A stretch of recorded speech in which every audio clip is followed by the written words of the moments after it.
Rapid Media presents Rapid Media TV. Scott McGregor here with Rapid Media TV at the Outdoor Retailer Show, and I'm in the Wilderness Systems booth with none other than Chad Hoover. Chad, this is an all-new ride that you guys announced a couple weeks ago on Facebook, and people are seeing it here for the first time, and they've got a lot of questions about this boat. Yeah, the turnout's been amazing. Like Scott said, we're here with the in the Outdoor Retailer Show 2011. I'm in the Wildy booth. The excitement's been amazing.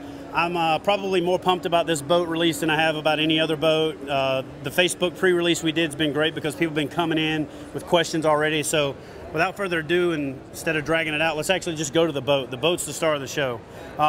This is the Ride 115. It's making the Ride boat that we had before, the Ride 135, into a series, which now consists of the Ride 115 and the Ride 135. Both boats have been redesigned, and they're going to contain the same features. So let's just look at the 115 since it's the new addition to the lineup. The first thing that is going to jump out at you about this boat is that it has an adjustable seat.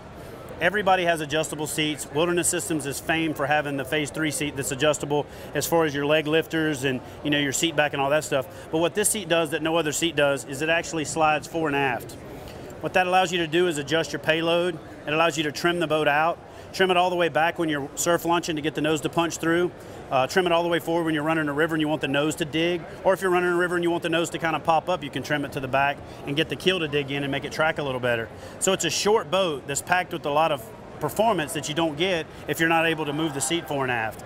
For bigger dudes like myself, you're going to find that probably somewhere in the middle is your best bet, somewhere around here, a little bit forward to center. For your lighter guys, the further forward you go, the better off you are. We still have the same full-size cockpit, so the leg area is actually increased substantially. When you press the button and allow the seat to retract, which it does because we have an integrated bungee retracting system, it reveals this flat standing area that we have that accommodates even the biggest foot out there. In this boat, I've outfitted with the silent traction system to give it a little bit of traction when you drop a fish in there and get some slime, and it also quietens the boat down when you're dropping any kind of gear or accessories. The real cool thing about this seat is after you lay it down, I've outfitted this one with ram rod holders, is that you can have your rod holders right behind you. So if you're standing up forward and your gear bag's all the way in the back, with this you can adjust your seat to where you want it to be, or you can bring your rod holders forward.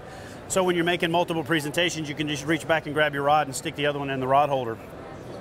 If you want to move forward, so if you're flipping and pitching to treetops and you don't want 8 foot of boat sticking out in front of you before you get there, you can move up and stand in the footwells, which is where you would normally stand in any other kayak.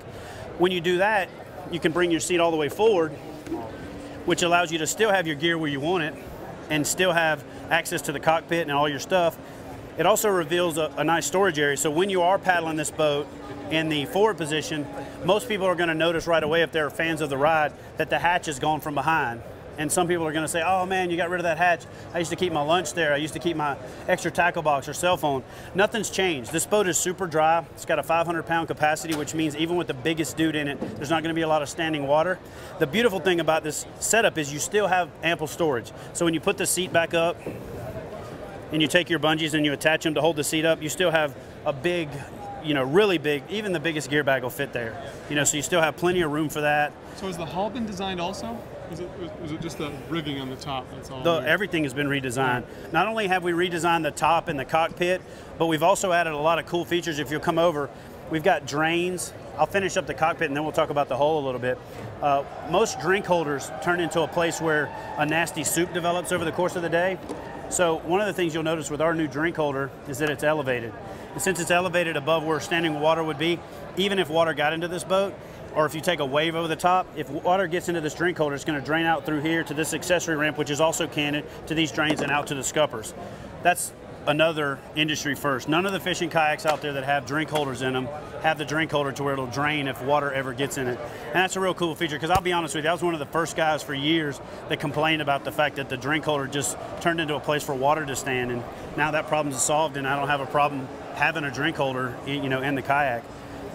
Same thing with our forward hatch, our Orbix hatch. It's a little bit more elevated. We've got a nice contour here so that if you take a wave over the front, there's drains in the back so that you don't end up with standing water around the seal that allows seepage into the kayak over time. So you have a lot drier interior storage for your kayaks as well.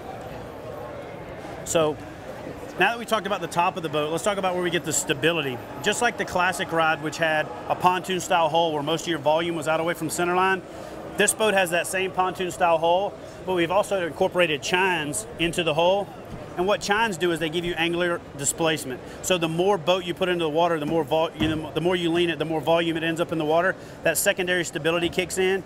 And even for a big dude like me, you'll see that I put these silent traction pads up on the top. I can actually stand up on top of the gunnel and pick one foot up and put the other foot up there and stand comfortably on the top if I'm trying to elevate either my field of vision or my back cast when I'm fly fishing. So it's a real solid platform. When you get into it, it's going to feel a little bit initially unstable. The reason for that is we still wanted the boat to be able to paddle and not be a barge. So some of the boats raised up with the angular rigidity, but when you engage that secondary stability, when you do that Captain Morgan and get one foot up and get that boat locked in, you'll notice that the stability is there and it's not going anywhere. So when you get the new Ride 115 or the Ride 135, when you first stand up in it, literally engage that side, put some weight on one side and rock back and forth and feel how solid that is. You know, that way when you're making that retrieve and you go to set the hook and you miss it or the line breaks, you're not going out the other side like you are on a lot of kayaks that aren't that stable. The boat paddles well. The 135 paddles even better as far as speed, but the stability in this compact boat that you can put in the bed of your truck, that you can store in even the smallest garage, that you can tuck in any little corner, and also that you can kind of wiggle through those little tight spots. I'm a big backwoods fisherman. I like to go into all the sloughs and ponds and, you know, golf course lakes and things like that. So the littler boat, that boat that many of us have been lobbying for years, has finally arrived in the 115, man. It's just a perfect combination of fishability, compact size, maneuverability, but yet it still tracks properly when you trim the seat out and you know you develop a proper paddle stroke. So, do you have any other questions? I didn't ask you a question. Do you have any questions? No, I have no questions Sweet. at all. This has been Scott McGregor in the Wilderness Systems booth with Chad Hoover. I'm with Rapid Media TV, helping you paddle forever. Thanks, brother. Learn more about Rapid Media's print and digital magazines, International Paddling Film Festival, on-water events, and online store. Visit rapidmedia.com.